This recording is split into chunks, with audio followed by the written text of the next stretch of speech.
안녕하세요. 40대 중반 중년 기혼 남자입니다. 최근에 경기도로 이사를 끝내고 마음의 여유가 생겨서 사연을 쓰게 되었어요. 친구 녀석이 이곳에 사연을 올린 적 있었는데 저더러 봐달라고 해서 들어본 적이 있거든요. 친구 걸 듣다 보니까 연관지어 뜨는 다른 사연들도 많더라고요. 하나씩 눌러보다 보니 어떤 날엔 하루가 다 가도록 사연만 듣다가 다음 날을 맞이한 적도 있었습니다. 그때 생각이 나서 저도 사연을 들고 오게 되었어요.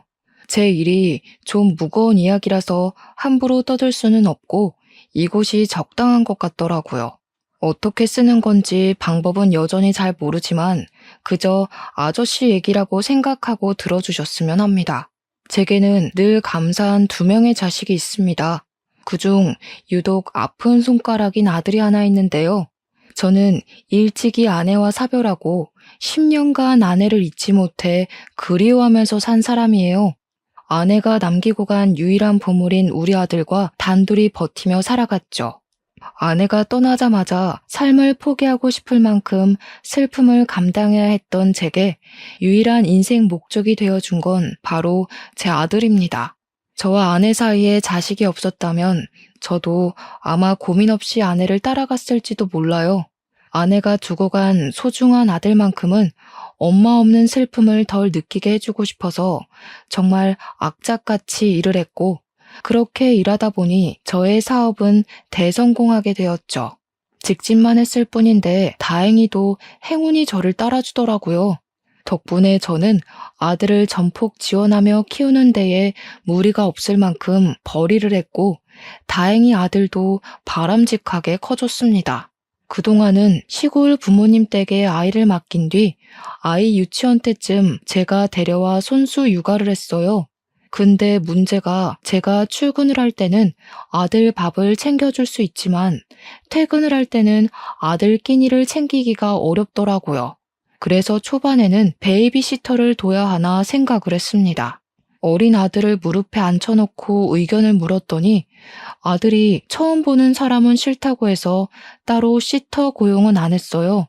대신 제 부하 직원을 유치원에 보내 회사로 데려오라고 했고 제가 마칠 때까지 아들은 제 사무실에서 얌전히 놀다가 같이 귀가를 하곤 했어요. 당시엔 아들이 유치원생이었던지라 삭막한 회사 분위기가 갑갑했을 텐데도 생떼를 부리지 않더라고요. 그게 얼마나 고맙고 미안했는지 모릅니다. 그렇게 저는 제 아들이 초등학교에 입학하고 이제 막 막바지 학기를 다니고 있을 무렵까지 무난한 세월을 보냈어요. 심심한 세월이었지만 그만큼 저와 아들 사이에 안정이 깃든 것 같아서 좋았습니다. 계속 그대로였다면 나쁘지 않았을 텐데 어느 날 제게 예고 없이 새로운 인연이 불어왔어요. 그게 바로 아들의 담임 선생님입니다. 저보다 4살 정도 어렸던 선생님을 처음 봤을 때 겉모습부터 제 아내와 비슷한 점이 참 많아 보였어요. 목소리나 웃는 모습, 조신한 말투의 행동까지 죽은 제 아내를 떠올리게 하는 면들이 다분했습니다. 아내 생각하면 이러면 안 된다는 거 알지만 저는 아내를 많이 닮은 그분에게 흔들리고 말았어요. 분명 아내랑 다른 점이 있는데도 굳이 아내랑 닮은 점만 제 눈에 보이더라고요. 그래서 저도 모르게 아들 담임을 보고 과거에 묻어둔 제 아내가 다시 떠올랐고 학부모 상담을 하다가 그 선생님 앞에서 눈물을 보인 적이 있습니다. 창피했지만 그것이 제가 그분과 인연이 시작될 수 있었던 계기가 되었어요. 제가 선생님께 그동안 누구에게도 말하지 못했던 아내에 대한 그리움을 말했었는데 아마 선생님이 너무 잘 들어줘서 저도 모르게 술술 힘들었던 점을 말했던 것 같아요. 그 뒤로는 선생님이 제게 먼저 연락하면서 안부를 물었고 늘 혼자 있을 제가 적적할까봐 사람 사는 맛을 느끼게 재밌는 농담도 많이 해주었어요. 시간이 갈수록 선생님의 존재는 마치 환생한 아내라도 되는 것 마냥 제게 설렘을 주었습니다. 아내가 아닌 다른 여자를 그토록 기다려본 건 처음이었어요. 죽은 아내가 그리워서 괴로웠던 감정도 그 선생님만 만나면 깡그리 사라지곤 했기에 더 마음이 갔던 것 같습니다. 그렇게 저는 먼저 그 선생님께 고백을 했고, 감사하게도 한 번 결혼했던 저를 받아준 선생님 덕분에 연인이 될 수 있었습니다. 그 선생님이 바로 제 두 번째 아내가 되는 사람입니다. 지금부턴 그 선생님을 아내로 칭할게요. 아내에 대한 자세한 사정은 연애를 하면서 알게 되었는데, 아내 또한 저처럼 재혼인 처지였어요. 저와 똑같이 아들이 하나 있다고도 했습니다. 기혼, 미혼이 제게 중요한 건 아니지만 아예 몰랐던 사실이라서 살짝 놀라긴 했어요. 그럼에도 저는 오히려 더 좋았습니다. 똑같이 자식을 둔 부모 감정을 공감할 수 있을 테고, 배우자와 작별한 상처가 있는 거니 서로에게 마땅한 힘이 될 것 같았거든요. 사실 아내가 미혼이라고 했다면 제가 감히 청혼하진 못했을 것 같아요. 저한테 아이까지 있는 상황에서 신혼을 보내기도 전에 엄마가 되게 만들고 싶진 않았으니까요.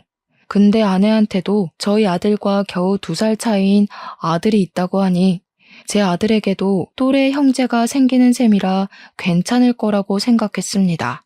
그런데도 처음엔 아들한테 설명하는 게 좀 많이 힘들었습니다.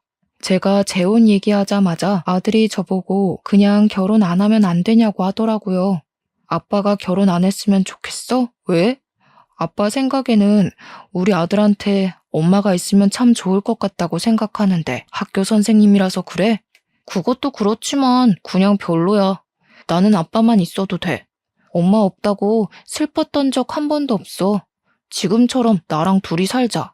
저는 아들의 생각을 들어주긴 했으나 그뿐이었고, 며칠에 걸쳐 아들의 마음을 돌리려고 노력을 했습니다.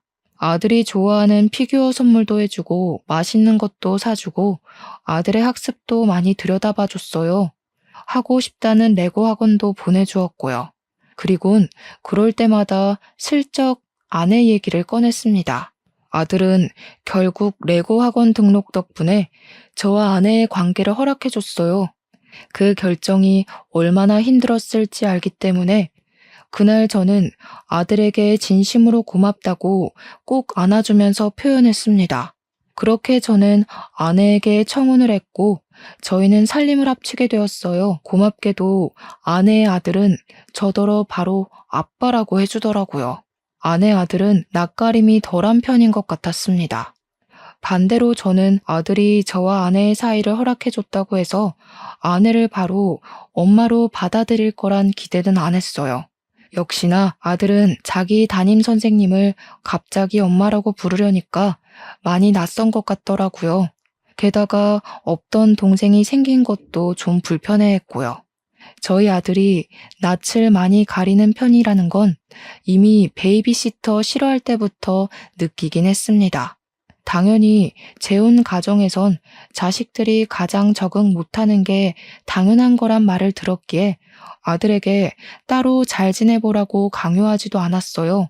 근데 아들의 고심이 길어질수록 저보단 아내의 마음이 더 안 좋을 것 같더라고요. 미안해요. 애가 원래 마음의 문을 잘 안 여는 타입이라. 아마 시간 지나면 분명 우리 가족 받아들일 거예요. 내가 아들한테 결혼 허락받는 것도 오래 걸렸지만 해냈잖아요. 당연하죠. 그런 것도 모르고 이 결혼했을까 봐요. 걱정도 많네요. 저랑 첫째 사이는 우리가 알아서 할 테니까 당신은 하는 일에만 집중해요. 요즘 회사 바쁘잖아요. 제 아들은 엄마라고 말하길 늘 미루고 동생도 피해 다니며 방에만 틀어박혀 있길 다반사였지만 아내는 항상 그런 제 아들을 이해해주는 고마운 사람이었습니다.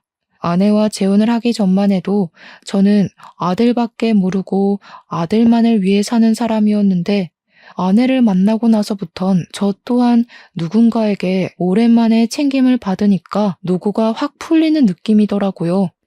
제가 미처 못 챙겨줬던 엄마의 몫까지 아내가 나서서 제 아들을 신경 써줬어요.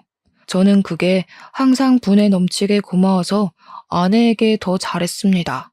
그래서 아내한테 앞으로 내가 번 돈으로 충분히 내 식구 잘 살 수 있으니 일도 이제 그만하고 집에서 가정에만 충실해 줄 수 있냐고도 물었어요.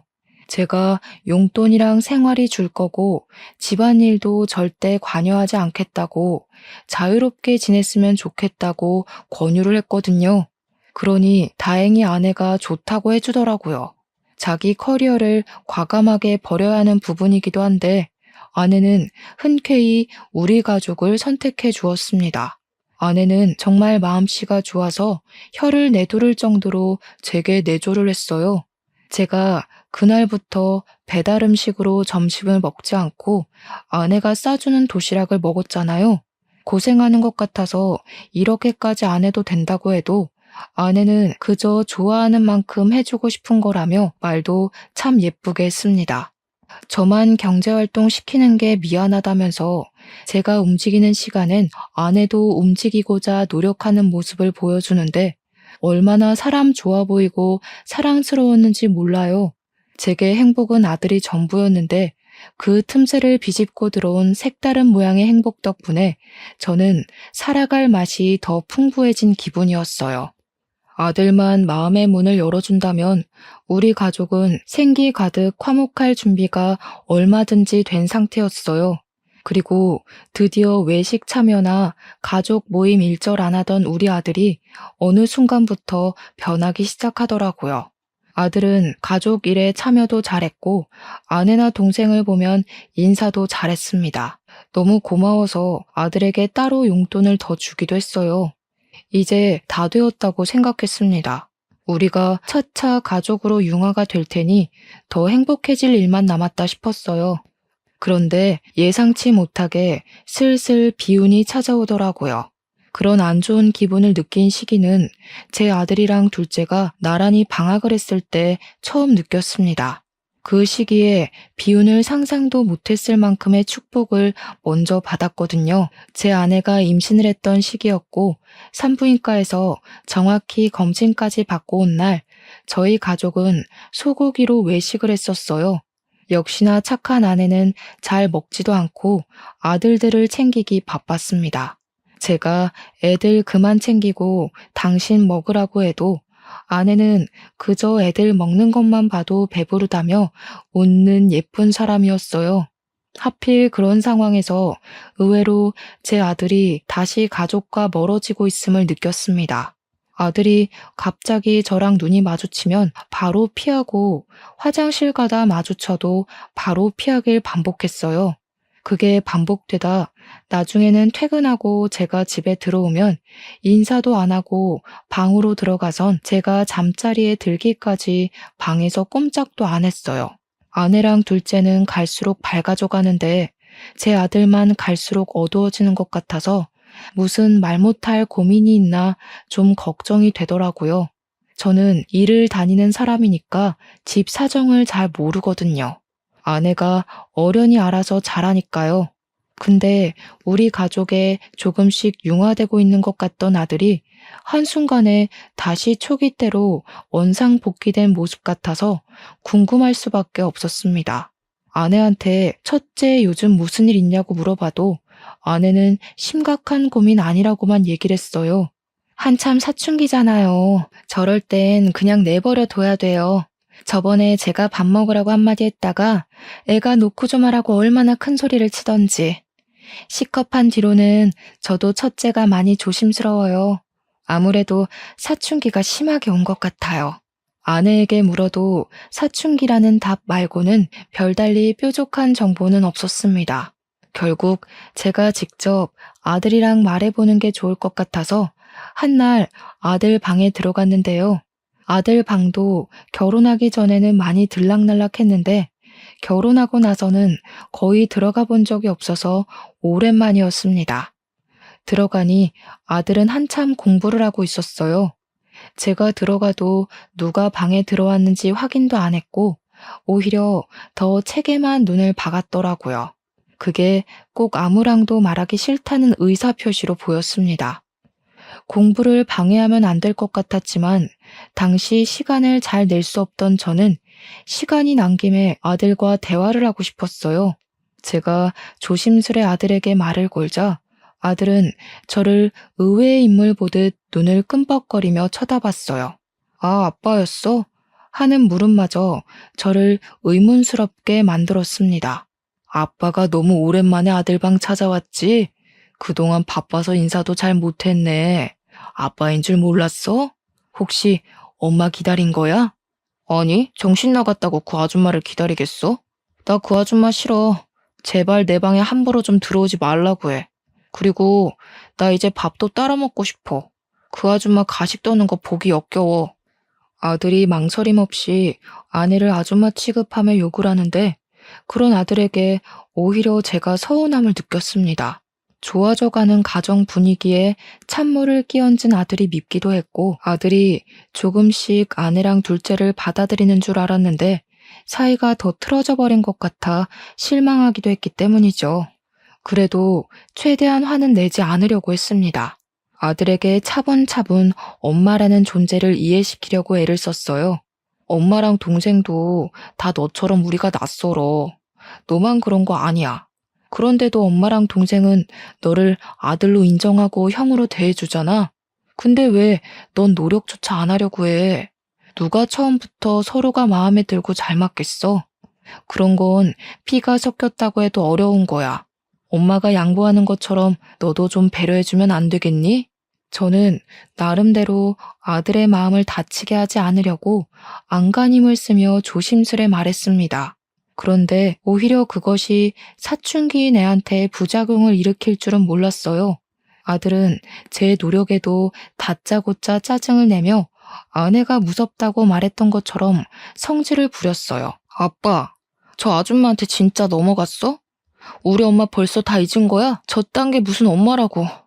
아빠는 저 아줌마한테 콩깍지 씌웠으니까 모르겠지. 저 아줌마가 아빠 시중이나 들려고 이 집에 들어온 줄 알아?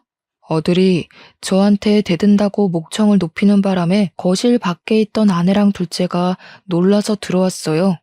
근데 거기다 대고 아들이 아내랑 둘째한테 자기 방 함부로 들어오지 말라고 소리를 쳤어요. 그런 아들을 보며 저도 모르게 기강 잡는다고 안 하던 짓을 해버렸습니다. 제 손이 이미 첫째 뺨을 갈겼을 때 제가 정신이 번쩍 들었어요. 방 안에는 정적이 찾아왔습니다. 때린 그 순간 저도 놀라서 멈칫했는데 무엇보다 아들이 많이 놀란 것 같더라고요. 저는 아들과 단둘이 지내면서 한 번도 다툰 적이 없고 오히려 서로 챙겨주지 못해 안달난 부자관계였습니다. 더 행복하려고 시작한 이 재혼 생활이 왜 점점 불행해지고 있는 걸까? 그때 그런 생각을 했었어요.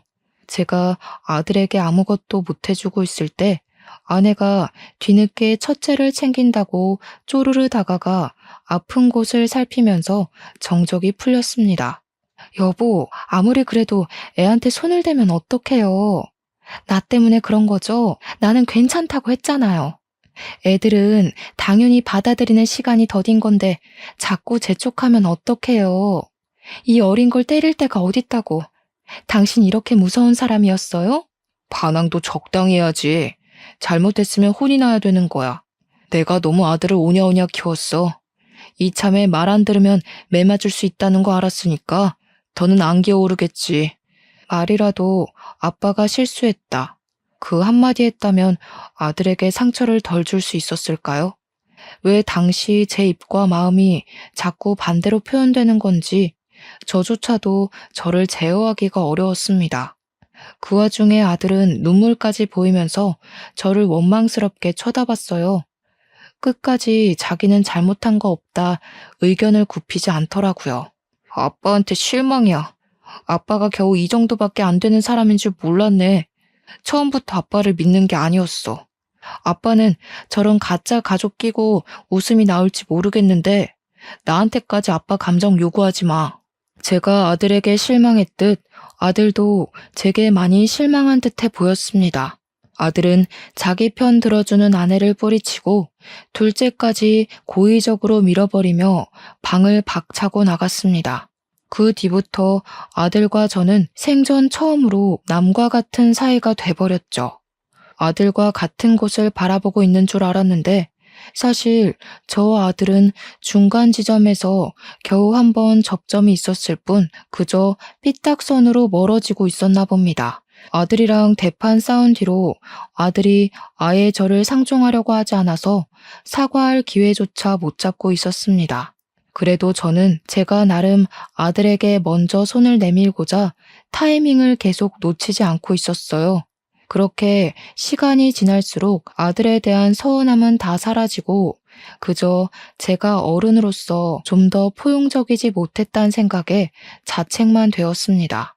아들과 다투고 일주일이 지났을 때 이렇게 더 시간을 보내다간 아들과 영원히 남이 되어버릴 것 같아서 저는 마음을 먹었어요.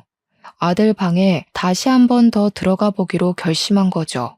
그날 저녁 저는 퇴근하면서 아들에게 사과하고자 아들이 좋아하는 브랜드의 신발을 산 뒤 귀가를 했습니다. 항상 제가 퇴근하는 시간에는 지상 주차장이 한가했는데 그날따라 분위기가 분주하더라고요. 자차들은 아니었고 누가 응급 상황이기라도 했는지 우리 아파트 밑으로 구급 차량 경찰차가 많았습니다. 그저 남일인가 싶어서 주차장 자리를 다른 곳으로 옮기려고 했어요. 후진을 하려던 그때 저는 구급대원 들것에 실려가는 응급 환자를 무의식적으로 보고 말았는데요. 그 순간 너무 놀라서 브레이크를 밟아버렸습니다. 들것에 실린 아이가 신고 있는 신발이 제가 아들 중학교 입학하면서 사줬던 신발이랑 똑같은 거 아니겠습니까? 그 신발은 아들이 직접 골랐고 저랑 커플 신발로 맞춘 거라 아들이 굉장히 좋아했었습니다. 특히나 아들이 아내랑 둘째 빼고 저랑 단둘이 맞춘 신발이라서 더 좋아했어요. 아니라고 믿고 싶었지만 당시 제 눈앞의 분위기는 전부 우리 아들 때문에 벌어지고 있는 사고 현장이었습니다. 차에서 허겁지겁 내린 저는 급히 구급차로 뛰어갔어요. 무슨 정신인지도 모르고 구급대원들을 밀치면서 그 안에 실린 환자를 확인했습니다.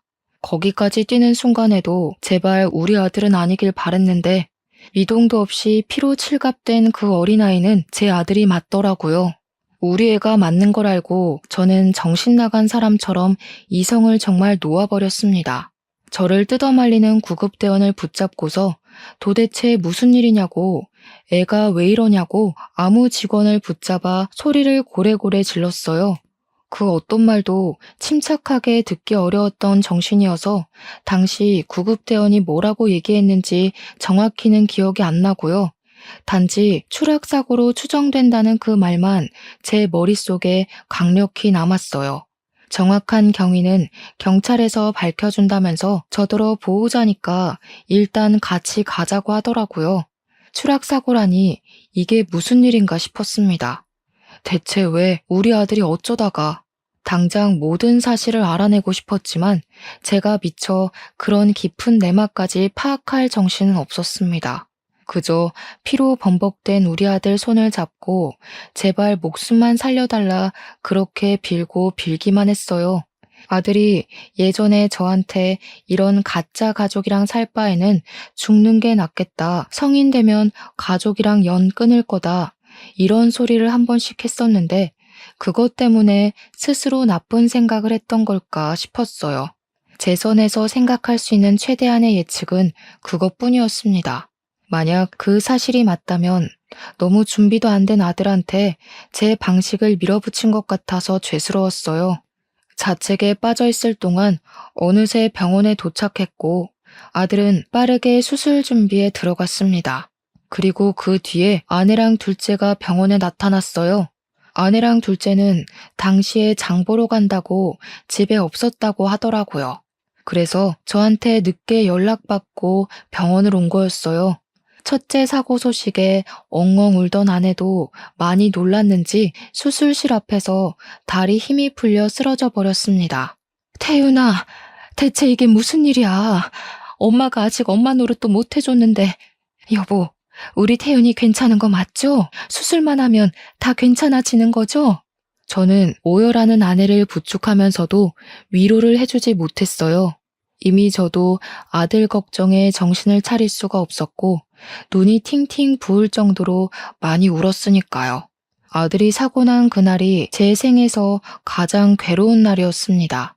아내가 사고로 죽었던 때와는 또 다른 고통이었어요.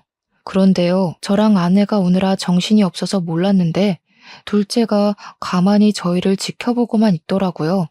희한하게도 둘째는 원래 눈물이 없는 건지 아니면 아직 형제애가 생길 만큼 우리 아들에게 마음이 적었던 건지 자기 형 목숨이 위태로운데도 일절 슬퍼하는 기색이 없었습니다. 오히려 저랑 아내를 이해 못하는 눈빛으로 보는 것 같았어요. 하지만 둘째도 겨우 초등학교 5학년으로 어린 나이였고 이런 상황이 어떤 건지 실감을 못해서 그런 거라고 생각해 넘겼습니다. 그렇게 무사히 수술을 끝내고 나온 제 아들은 장애를 얻게 되었어요. 아들이 지적장애 3급 판정을 받을 만큼 뇌기능이 도태되어 버린 것인데요. 공부 잘했던 우리 아들 생각만 하면 너무 속상한 일이었지만 일단은 살아준 것만으로도 그냥 고마웠습니다. 한숨 돌린 저는 아직 의식이 없는 우리 아들 얼굴을 쓰다듬으면서 한참이나 미안하다고 중얼거렸어요. 제가 여태까지 누굴 위해서 살아왔는데 앞으로도 누굴 위해서 살아야 할지 아는데도 제가 바보 같은 실수를 했다고 자책했고 대답 없는 아들을 향해 아빠가 다 잘못했다고 그렇게 빌었습니다. 그때도 아내가 제게 위로를 해주었어요.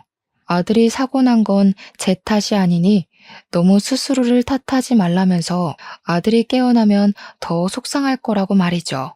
그래도 아들을 살려놓고 나니 이제 좀 주의가 보이더라고요. 마음이 놓여서 아내랑 둘째에게 신경 써줘서 고맙다고 했고 오늘은 나만 아들 곁을 지킬 테니 아내와 둘째에겐 집에 가서 쉬라고 했습니다. 아내가 제 곁에 있어주겠다고 했지만 거절했어요. 혹시라도 아들이 깨어나면 최대한 스트레스 되는 자극은 없도록 하고 싶었으니까요. 그렇게 식구들을 보내고 저는 아들의 손을 꼭 잡고 앉아만 있었습니다. 아들 얼굴을 가만히 바라보다 보니 제가 아들의 웃음 모습을 못 본 지 오래됐다는 걸 알았어요. 도대체 내가 아들한테 무슨 짓을 했길래 웃음까지 잃게 만들었을까? 결국 모든 게 제 탓이란 것도 알았습니다. 아들이 깨어나기만 하면 더 이상 아무것도 욕심부리지 말고 아들이 원하는 뜻을 들어주겠다고 마음먹었어요. 설령 아들이 아내랑 둘째를 계속 거부한다고 해도 제가 해결할 수 있는 선에서 제 아들이 바라는 대로 해줄 생각이었습니다. 그리고 아주 늦은 밤 병실이 습한 것 같아서 가습기를 켜고 있을 때였어요. 마침 경찰한테 연락이 왔더라고요. 그때 저는 경찰에게서 충격적인 사실을 듣게 됩니다. 경찰은 우리 아내가 제 아들을 고의적으로 사고나게 만든 것 같다고 얘기를 했어요. 그리곤 그날 아파트 복도와 계단 CCTV를 보곤 수상한 장면이 포착되었다고 했는데요. 제 아들이 가장 먼저 집을 나왔는데 그 뒤로 아내랑 둘째가 급하게 쫓아나와서 제 아들 뒤를 쫓았다고 해요. 그렇게 사라진 곳은 다름 아닌 옥상이었다고 합니다. 여기까진 문제가 없었어요. 그런데 반대로 옥상을 나오는 영상이 이상하다고 했어요. 분명 올라갈 땐 셋이었는데 내려올 땐 아내랑 둘째 둘이서만 내려왔고 그 뒤로 아들 신고가 접수될 때까지 아들이 내려오는 영상은 찍히지 않았다고 했어요. 경찰이 확신을 준 건 아니지만 구구절절 말해주는 정황을 들어보면 아내가 제 아들을 옥상에서 밀어버렸다고 하는 것처럼 들렸습니다. 그래서 그렇게 얘기하고 있는 게 맞냐고 물어보면 경찰이 맞다고 수긍을 했어요.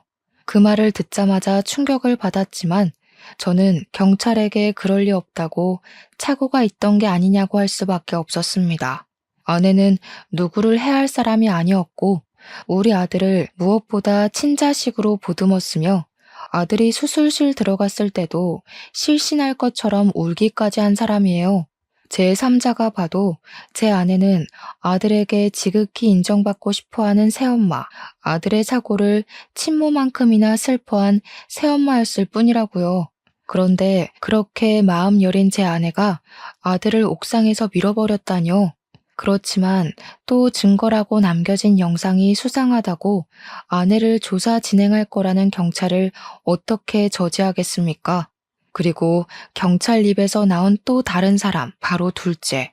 경찰은 둘째 또한 용의자에서 제외할 순 없다고 같이 조사하겠다 알려주었습니다.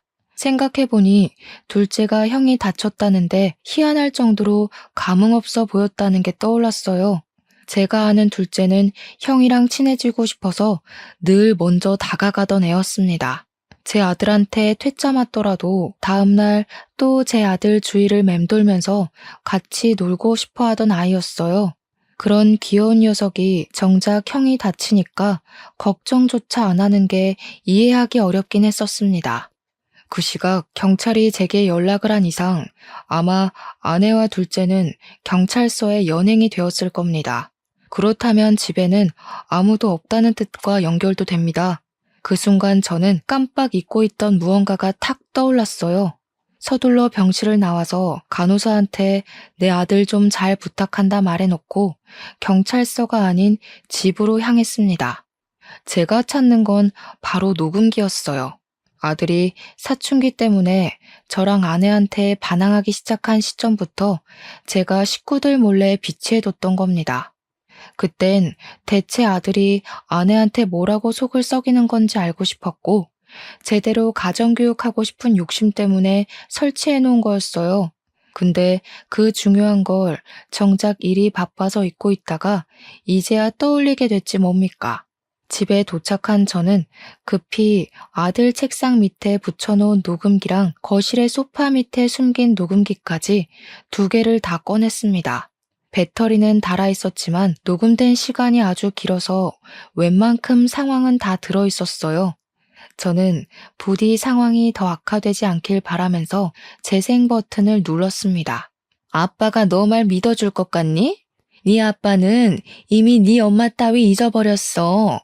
나한테 정신이 나가서 쩔쩔매는 거 보고도 아빠가 계속 네 편이라고 생각해? 그래봤자 아줌마는 뒷전이에요. 우리 아빠 아직도 엄마 못 잊어서 휴대폰에 엄마 사진 갖고 있거든요. 아빠가 아줌마한테 빠졌다고 생각해요. 아빠는 아줌마가 엄마랑 닮아서 착각했던 것 뿐이에요.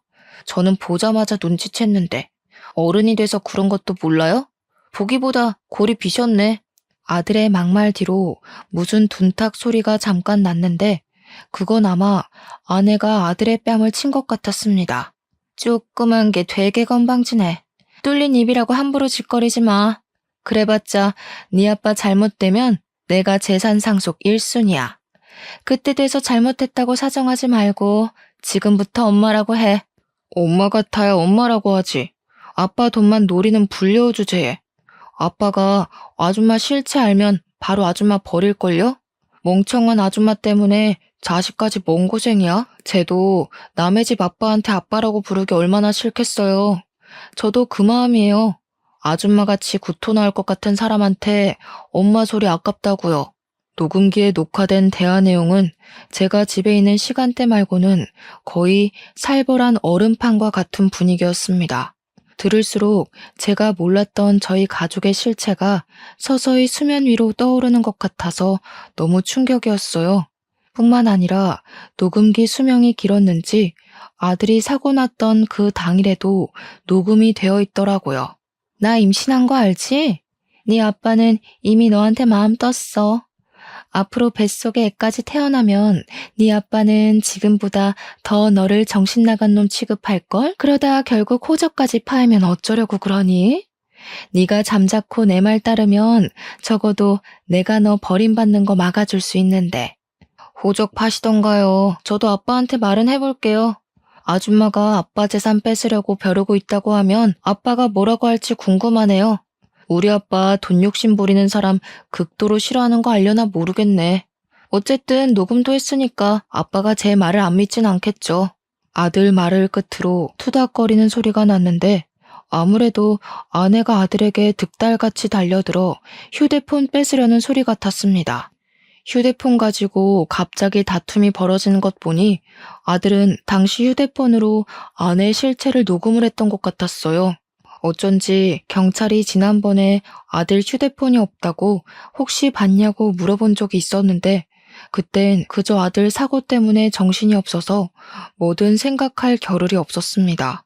그 뒤로 아들이 아내를 피해서 옥상으로 도망쳤던 것 같고 그걸 아내가 둘째 데리고 쫓아간 듯 했습니다. 옥상에는 CCTV나 제가 설치했던 녹음기 따위가 없어서 그 이후에 무슨 일이 일어난 건진 알 수 없었어요. 그곳에서 우리 아들이 혼자 아내를 상대하다가 사고를 당했다고 생각을 하니 너무 가슴이 아팠습니다. 불행 중 다행인 건 아들이 추락하는 장소에 우거진 풀떼기가 많아서 목숨은 건질 수 있었다네요. 모든 사실을 알게 된 저는 아들에게 미안해서 이 충격적인 사실을 혼자 감당하게 했다는 게 죽을 만큼 미안해서 아들이 깨어날 때까지 그렇게 괴로웠습니다. 단순히 저의 잘못된 판단으로 아들만 피해를 본 거잖아요. 그럴수록 저는 아내를 용서할 수가 없었어요. 하나부터 열까지 아들의 말이 전부 맞았던 만큼 확실하게 아내를 엄벌하고 싶었어요. 어떻게 그 어린애를 상대로 어른이 그런 용심을 부릴 수 있단 말인가요? 저는 아내에게 의논 없이 제 집에서 아내 물건이랑 둘째 물건을 빼기 시작했어요. 이혼 소송도 그날 바로 신청했습니다. 그리고 아내를 진심으로 제 가족으로 여기기 위해서 제 사망보험금이랑 첫째 사망보험금 수익자로 아내를 해놨거든요. 그건 아내도 마찬가지로 자신과 둘째의 사망보험금 수익을 저에게 돌려놨었고요. 일단 아내 앞으로 되어 있는 걸 모조리 다 제 앞으로 전환해 놓았습니다. 어쩌면 아내가 제 재산을 탐내기 이전에 아들 사망보험금까지 욕심냈을지도 모르겠네요. 그렇게 순식간에 제 주위를 도사리고 있던 끔찍한 아내의 흔적을 모두 지웠어요. 그리고 이틀째 조사에 불응하여 조사 진행이 안 되었던 아내에게 찾아갔습니다. 아내는 저에게만 보였던 착한 얼굴로 제게 매달리며 왜 이제 왔냐고 경찰이 자기 말 안 믿어준다면서 억울해했어요. 아내를 보자 녹음기에서 들었던 악마의 목소리가 겹쳐 보였는데 제가 어떻게 저런 여자를 죽은 제 아내와 같다고 생각했는지 모르겠더라고요. 이혼하자. 내 아들한테 해코지한 살인마랑 한 입을 덮고 자기 구역질라. 대체 돈이 뭐라고 그런 얼굴로 나를 속였는지 모르겠다. 네 애를 생각해서라도 똑바로 살았어야지. 어떻게 너 같은 사람이 선생을 할 수가 있어? 아내는 제 말에 당황해서 일단 모른 척을 하는 것 같았어요. 무슨 소리냐고 묻길래 아주 침착하게 아내가 처한 상황을 설명해 주었습니다. 이미 당신 앞으로 이혼 소송했고 콩고물이라도 떨어질 재산 일체 없고 내 아들 살인미수한 죄로 신고까지 했다고 말이죠. 그리곤 아내에게 녹음기 내용을 일부만 들려주곤 경찰한테 그것마저 제출을 했습니다. 멍청이가 아닌 이상 더는 모른 채 할 수 없었을 거예요. 아니나 다를까 아내가 정신이 나가서 본성을 드러냈는데 제가 이 순간을 얼마나 기다렸는지 몰라요. 결국 이럴 거였어? 내가 죽어라 당신 뒤치다꺼리 해주면 뭐해?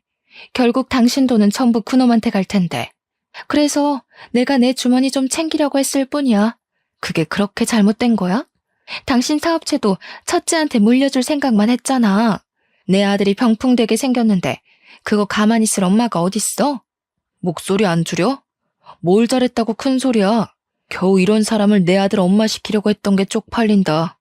내 아들한테 이런 식으로 했구나. 근데 네가 좀 착각한 게 있네.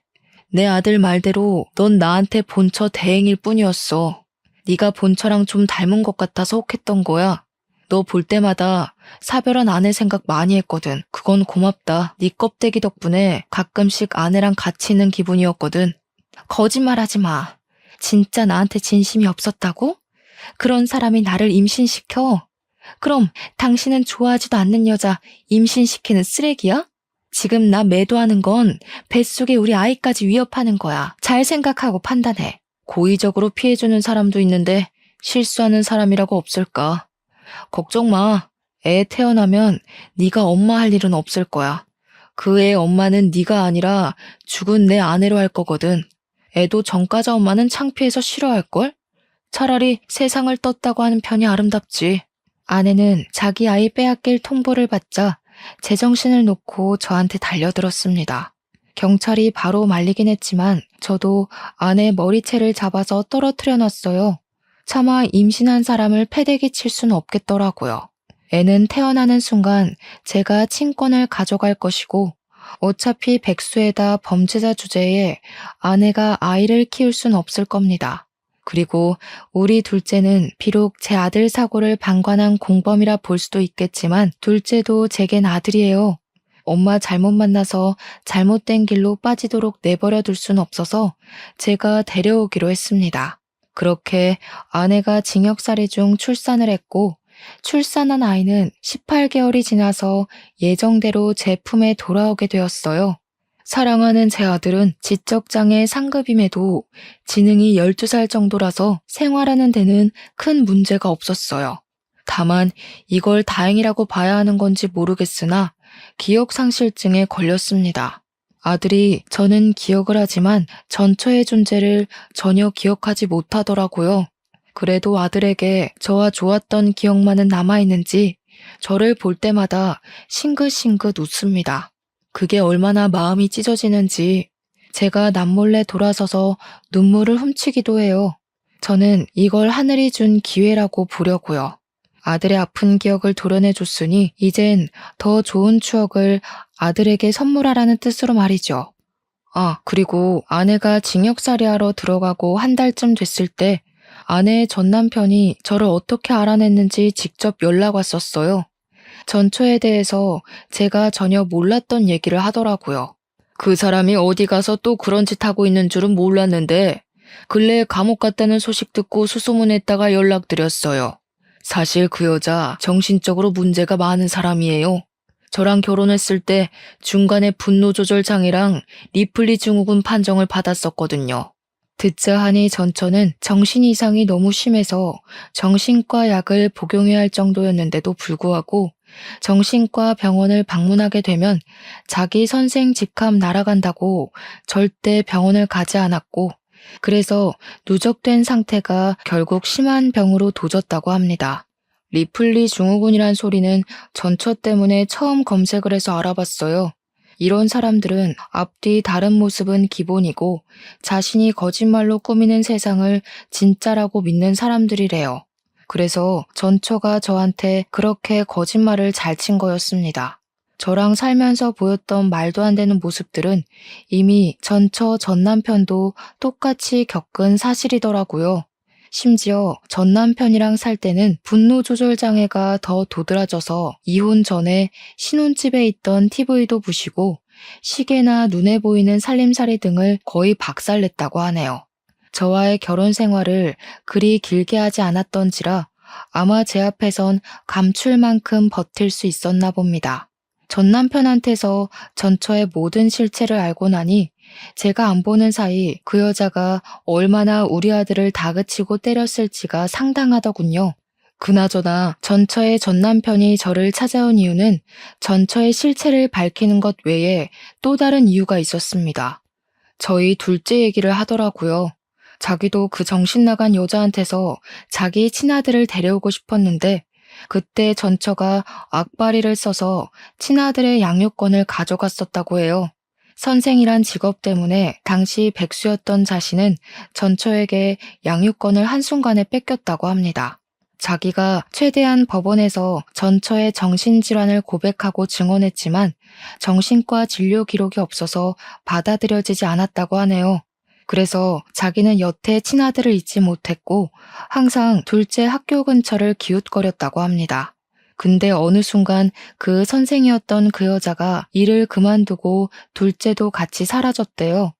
그 뒤로 전혀 소식을 모르다가 최근에 전처가 징역살이를 시작한 걸 알았고 자기 친아들을 이제 자기가 데려가서 키우고자 한답니다. 저는 저와 같은 처지인 전처의 전 남편을 보면서 둘째를 친아빠에게 보내줘야겠다고 생각했어요. 그래서 뒷날 그분과 함께 둘째를 만났는데 둘째가 친아빠랑 인사도 하기 전에 먼저 달려와 부둥켜 안더라고요. 바로 이런 게 부자관계인데 전처의 강압 때문에 그동안 저한테 아빠라고 잘 불렀던 건지 둘째는 저를 아빠로 대우했지만 저런 따뜻한 정은 전혀 없었거든요. 둘째 친아빠는 다행히 번듯한 회사원이어서 둘째를 충분히 책임질 만한 여력이 되는 사람이었어요. 저는 그렇게 둘째와 마지막 인사를 하고 자주 보자고 한 뒤 아이를 보내주었습니다. 지금도 생일이나 명절에는 종종 봐요. 제가 어쩌다가 그런 여자랑 결혼을 해서 우리 아들을 다치게 만들었을까요? 조금만 신중한 어른이었다면 그런 실수는 하지 않았을 텐데. 아마 죽은 제 아내도 하늘에서 내려다보며 많이 슬퍼했을 겁니다.